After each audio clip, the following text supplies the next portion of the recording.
Hello everyone. In today's video I'm going to be answering some questions about methylene blue and also about biofilms. Just before jumping into the video, if you don't mind taking a quick moment to please like, share, subscribe, and or post a quick comment on the video, I'd really appreciate it. So thanks in advance for taking a second to do that. And as per usual, nothing I'm saying should be construed as medical advice. This is for informational purposes only, and if you need medical advice, please talk to your healthcare provider to get that advice. So the first question about methylene blue is, can I be taking zeolite and methylene blue together, or do you think the zeolite would remove the methylene blue before doing what it needs to do? So thank you for the question. So when it comes to zeolite or other binders, I mean, in my practice, I generally recommend that my patients take those away from other things like other foods, medications, supplements. I typically recommend that they take them at least 30 minutes before or 2 hours or more after consuming those like foods, medications, or supplements.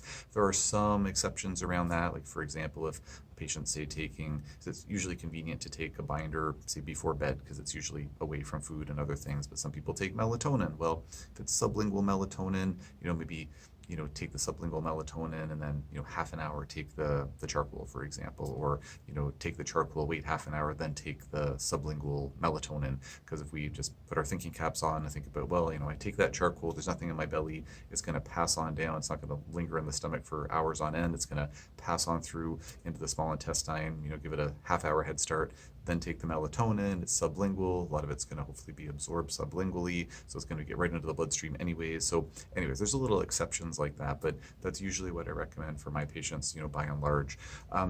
But when it comes to binders like zeolite or charcoal or bentonite clay or what have you, I recommend that alongside methylene blue all the time, just not taking it at the same time.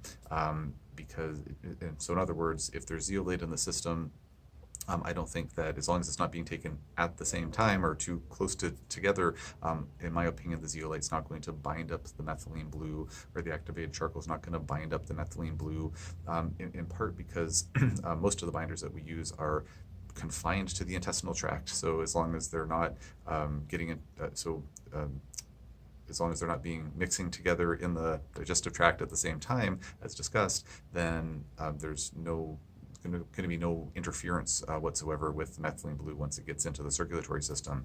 Even, say, a systemic binder or a binding agent like modified citrus pectin, which, if you get it from the right company, it's the right, small enough molecular size, it is able to get into the circulatory system, which is, part of the reason that it can be very, very valuable as a systemic binder. Even something like that, I'm not personally worried about that, say, binding methylene blue or whatnot, because the pectisol seems to be, fairly specific for binding up toxins and things like that. So anyways, hopefully that answers that question fairly thoroughly. Moving on to the next one, just going to switch my windows here. Okay, right. So this one says, I started taking methylene blue for chronic fatigue and depression, as well as post-traumatic brain injury stuff. I have tinkered with the dose, and kudos for using the word tinkered. I mean, people don't say tinkered enough. It's one of my favorite words, so I don't think I say it enough in my videos. I'm going to try to remember to start saying tinker more often. I have tinkered with the dose, but I think I will try a very small amount for now to see if that helps my liver better. Do you think combining with glutathione is beneficial or too much? As I recall, the days I took them together, I felt quite good. So good question. I mean, when it comes to methylene blue, to my understanding, it is a very, very, very strong antioxidant. It does seem to have a lot of special properties over and above other antioxidants like glutathione. I have patients who are taking both together, and I don't find it to be too much. I think that, when I'm recommending antioxidants to my patients, I virtually always recommend that they start with a lower dose and gradually build it up. So if I thought to myself, like, say I have a patient with Alzheimer's disease or some other type of dementia, I'm thinking, like, I want to, kindly and metaphorically beat this person over the head with antioxidants, because we need to really, jack up the levels of those antioxidants to try to help their brain as much as possible. I very commonly recommend both glutathione and methylene blue for those types of patients. But I would, start with one, build it up gradually. Okay, you're on the full dose of that.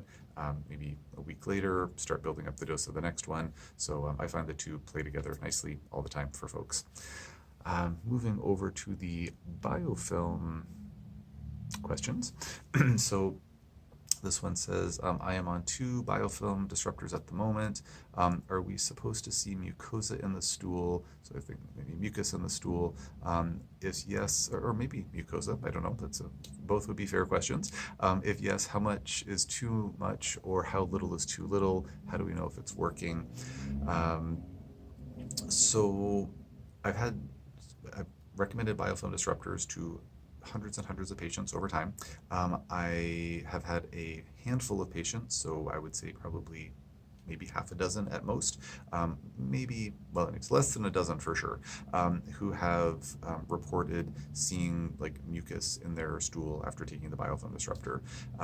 In terms of mucosa, that's what it says in the question. I assume it was a typo. I've never heard of anyone seeing mucosa in the stool, but seeing mucus in the stool, I've had, yes, again, less than a dozen patients out of hundreds who have seen mucus in their stool with biofilm disruption. And I don't know 100% for sure what to make of that. I don't know if it's if we're actually seeing physical biofilm. I don't think so. I mean, where everyone is familiar with biofilm, we actually see biofilm every day, and the reason I say that is because biofilm forms on our teeth every day by the bacteria in our mouths. So one of the reasons it's important to brush our teeth, break down the biofilm, get rid of the hiding spots for the microbes so we can get rid of them.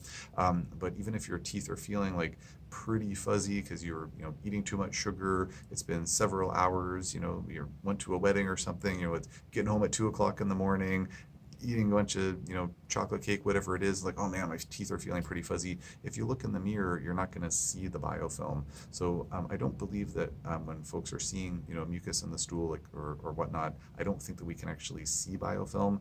To my understanding, seeing mucus in the stool along with biofilm disruption is something I've seen in some cases, but I don't know definitively what the clinical relevance is of that. And it's certainly not something where I say, oh, we've got to keep dosing biofilm disruptor, or like keep on going up with the dose until we see mucus in the stool. Like, definitely not. That's certainly not the way that I practice, at least. Maybe others do, and if so, post in the comment section. I'd like to hear about that and be interested to talk to those clinicians. Maybe I will invite them to be in my podcast because maybe I'm missing something with the biofilm side of things. But generally, it's not a sign that I'm particularly looking for. I do the patients that I've seen who have seen mucus in their stool after a certain period of time, maybe 2 weeks, a month, 6 weeks, they don't see the mucus anymore. So I think for them it was, I don't know, transiently doing something, probably causing some type of a purging reaction from the intestines, but I'm, again, not definitively sure what the clinical relevance of that is. I have my theories, but don't know for sure. As you might imagine, not a lot of studies being done on this type of thing, so we're left to speculate a bit as clinicians. And the very last question here about the biofilms. All right, so this one, I don't know why, but some folks post in the comments in my videos saying, thanks for the content, but I can barely hear you in the videos. And so then I listen to the video myself and I can hear it just fine. And then other folks chime in saying, I can hear it just fine. And I ask my patients who watch my videos and say, do you have a hard time hearing my videos? And say, no, I can hear them just fine. So I don't know why some folks have a hard time hearing my videos. I'm not sure why. I've tried playing around with the mic position and all these things. I tried using headphones at one point with the mic. Anyways, totally unrelated to this question, but this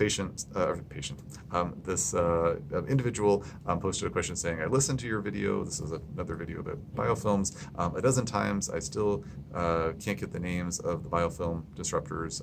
So can I list them? For phase 2 biofilm disruptors. So I'm just going to speak slowly here to make sure it's as audible as possible, I hope. So the phase 2 biofilm disruptors, the strongest biofilm disruptors, the ones that are on the list are silver, DMSA, EDTA, DMPS. Those are, in my experience, to my knowledge, also a dithiol complex, so dithiol, THIOL, complex of bismuth and alpha lipoic acid. So those are the strongest biofilm disruptors that I'm aware of.